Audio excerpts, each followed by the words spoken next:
And I think it is very telling to the world that we have our Ukrainian friend with us for the G7 summit. You know, it sends a strong message to the world that we are, all of us, recommitting to support Ukraine.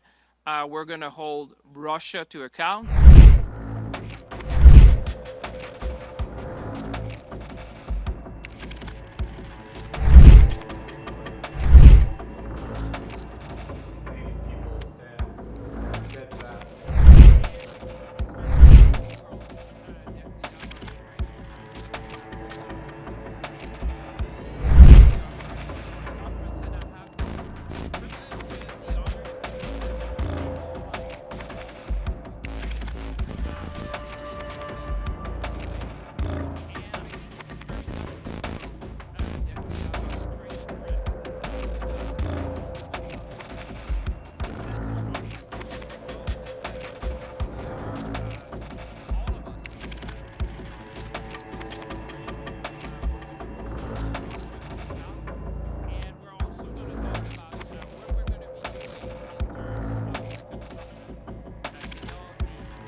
This is going to be our very first press conference, and I have the privilege and the honor to be with Sergei Marchenko, my dear colleague from Ukraine.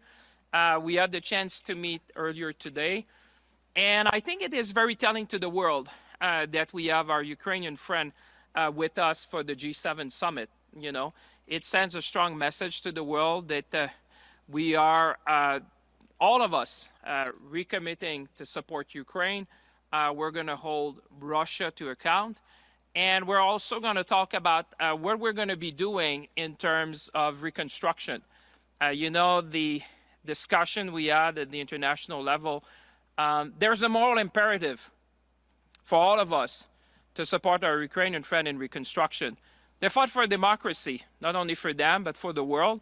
And we're going to stand shoulder to shoulder with our Ukrainian friend to make sure that we bring an end to this conflict, but at the same time that we look forward in reconstruction. So this morning I had the privilege with Sergei to meet a number of pension funds and a number of very important investors to look at what's going to come next. You may have seen the report from the IMF that the reconstruction effort in Ukraine is going to be north of $500 billion US over a decade in order to rebuild this country, build back better together. And today was a moment that we could share. There's a lot that we could do together. We talked about energy infrastructure. We talked about infrastructure like roads, ports, railway. We talked about defense technologies. We talked about energy. You know, Canada is an energy superpower.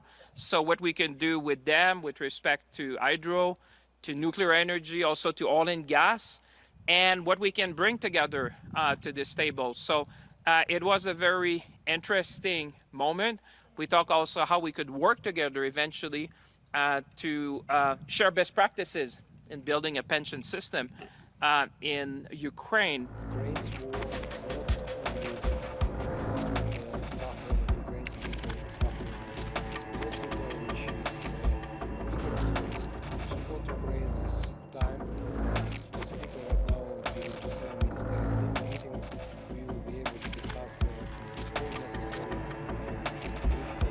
Ukraine's war, it's not only about suffering of Ukraine's people, it's suffering of all people, which is eager to support Ukraine this time. And specifically right now, during G7 ministerial meetings, we will be able to discuss all necessary and critical issues which are related to Ukraine reconstruction and rebuilding. Well, I hope we have a very productive discussion during the next several days. Thank you very much.